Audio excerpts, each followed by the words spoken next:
દિલથી કરું છું સાહેબ. નહીં, સર્ટી તમારે જે કરવું હોય ધારાસભ્ય તરીકે સાહેબ બે હાથ જોડી બરાબર. તમારે કાયદાની ભાષામાં જો સાહેબ, કાયદાની ભાષામાં સાહેબ ડાંગર સાહેબ, કાયદાની ભાષામાં હું તમને કહું છું, કાયદાની ભાષામાં તમારે જે કાગળિયા કરવા હોય તમે કરી લો, બરાબર છે. તમને ધારાસભ્ય તરીકે હું દબાણ નથી કરતો, પણ ઘટના હકીકત ને સત્ય છે એ જોવો. બુટલેગર છે, દારૂના ધંધા કરે છે, બરાબર.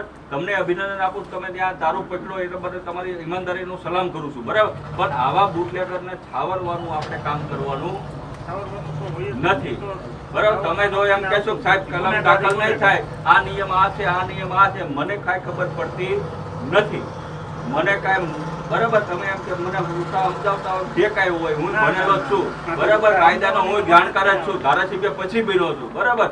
નકર પછી મેં તમને કીધું એમ, હું સાહેબ જ્યાં લગી ન્યાય નહીં મળે ને ત્યાં સુધી તમે મારી ઉપર એક ગુનો દાખલ કરવો તો કરી દીજો, ત્યાં લગીને હું ઉપવાસમાં બેસી જવાનો છું. તમારે ઉપવાસમાં મને બિહારવો છે કે આરોપીને પકડી અને તાત્કાલિક કાર્યવાહી કરી જે તમને છૂટું,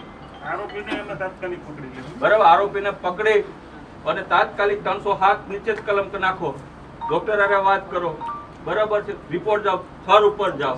બાકી ધારાસભ્ય તરીકે સાહેબ હું ઉપવાસમાં બેસી જાય, મારી ઉપર ગુનો નાખવો હોય તો નાખી દો, જે કરવું એ કરજો. હું તમને 2 કલાકનો સમય આપું મયુરભાઈ, બરાબર. બાકી હું બેસી જાઉં.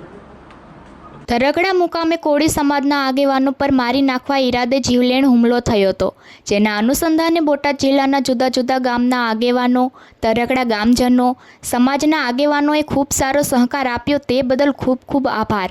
સારી કામગીરી બદલ વિશેષ આભાર બોટાદ જિલ્લા પોલીસ તંત્ર અને સતત કવરેજ કરવા તમામ પત્રકાર મિત્રોનો પણ ખૂબ ખૂબ આભાર. અહેવાલ Rohit R Jatapara, Diu mirror news. Hi, હું છું ક્રુઝિન સિંઘાનિયા. આપની આસપાસના સત્ય સમાચાર જાણવા માટે જોતા રહો દીવ મિરર ન્યૂઝ. અને હા, લાઈક અને સબસ્ક્રાઇબ કરવાનું ભૂલતા નહીં. Thank you.